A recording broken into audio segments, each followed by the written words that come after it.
जिस द्वार से प्रवेश किए हो वो क्षुद्र को पाने का द्वार है। आक्रमण से जो बहुमूल्य है वो नहीं मिल सकता।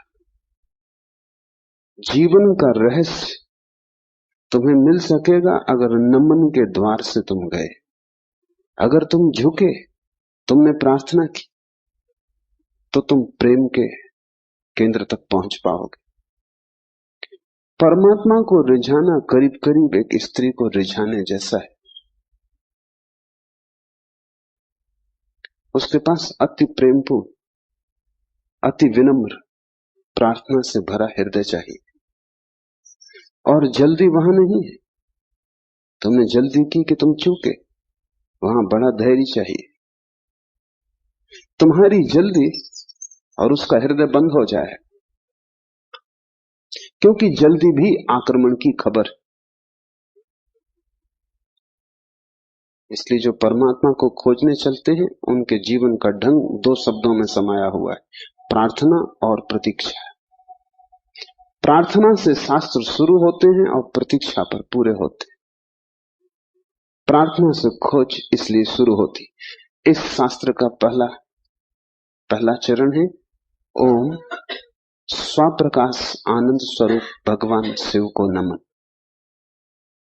और अब शिव सूत्र प्रारंभ। इस नमन को बहुत गहरे उतर जाने दें, क्योंकि अगर द्वार ही चूक गया तो पीछे महल की जो मैं चर्चा करूंगा वो समझ में ना आएगी।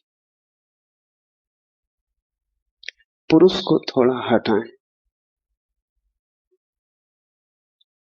आक्रामक वृत्ति को थोड़ा दूर करें। ये समझ कुछ बुद्धि से आने वाली नहीं, हृदय से आने वाली है। ये समझ कुछ तुम्हारे तर्क पर निर्भर न करेगी, ये तुम्हारे प्रेम पर निर्भर करेगी। इस शास्त्र को तुम समझ पाओगे, लेकिन वो समझ ऐसी न होगी जैसे कोई गणित को समझता है। वो समझ ऐसी होगी जैसे कोई काव्य को समझता है। कविता पर तुम झपट नहीं पड़ते, तुम कविता का धीरे धीरे स्वाद लेते हो, चुस्की लेते हो, जैसे कोई चाय को पीता है। तुम उसे गटक नहीं चाहते, वो कोई कड़वी दवा नहीं है। तुम उसका स्वाद लेते हो, चुस्की लेते हो, धीरे धीरे उसके स्वाद को लीन होने देते हो। और एक ही कविता को समझना हो तो बहुत बार पढ़ना पड़ता है। एक गणित को तुमने एक बार समझ लिया, फिर दोबारा करने की कोई जरूरत नहीं रह जाती। गणित समाप्त हो गया। कविता कभी भी समाप्त नहीं होती, क्योंकि हृदय का कोई और छोर नहीं। और तुम जितना ही प्रेम करते हो उतना ही उद्घाटित होता है। इसलिए पूर्व में हम शास्त्र का अध्ययन नहीं करते, हम शास्त्र का पाठ करते। अध्ययन शास्त्र का हो भी नहीं सकता। अध्ययन का अर्थ है एक बार समझ लिया फिर कचरे में फेंक दिया। जैसे कि बात खत्म होगी, जब समझ ही लिया तब दोबारा क्या करना है। पाठ का अर्थ होता है समझ बुद्धि की होती तो एक बार में पूरी हो जाती, इसकी तो चुस्कियां बार बार लेनी पड़ेगी। इसे तो जाने अनजाने न मालूम कितनी बार दोहराना पड़ेगा। इसे बहुत से भाव क्षणों में, बहुत सी मनोदशाओं में, कभी सुबह जब सूरज उगता है तब, कभी रात जब सब अंधकार हो जाता है तब, कभी मन जब प्रफुल्लित होता है तब, और कभी मन जब उदासी से भरा होता है तब, विभिन्न चित्त की दशाओं में, विभिन्न मनोक्षणों में इसमें उतरना होगा। तब इसके सभी पहलू धीरे धीरे प्रकट होंगे। फिर भी तुम इसे चुकता न कर पाओगे। कोई शास्त्र कभी चुकता नहीं। जितना ही तुम पाओगे कि खोज लिया, उतना ही तुम पाओगे खोज के लिए और भी ज्यादा बाकी रह गया। जितने तुम गहरे उतरोगे पाओगे गहराई बढ़ती चली जाती है। शास्त्र को कभी पाठ ही चुका नहीं पाता। पाठ का मतलब ही यही है कि बार बार, बहुत बार। पश्चिम इस बात को समझ भी नहीं पाता।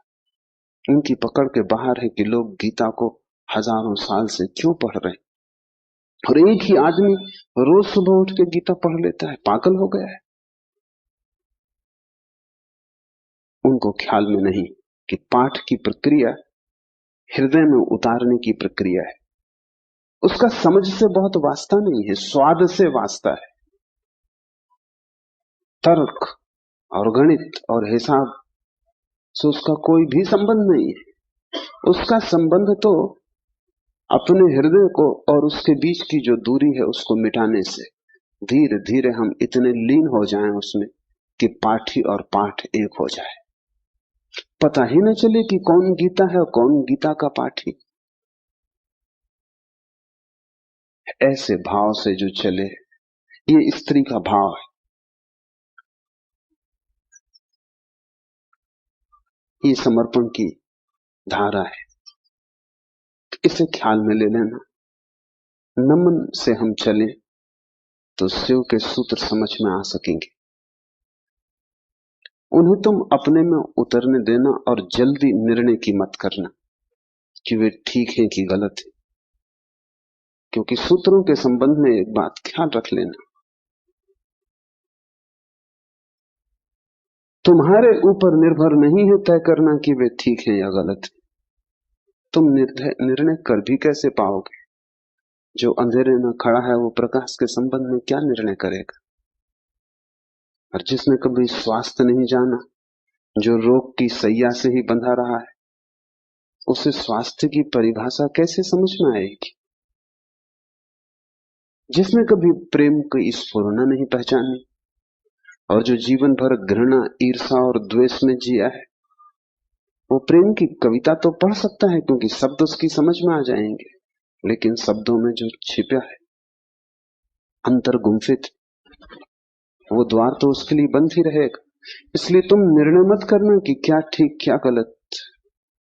तुम सिर्फ पीना, समझना भी नहीं कहता हूं, तुम सिर्फ पीना, तुम सिर्फ स्वाद में उतरना।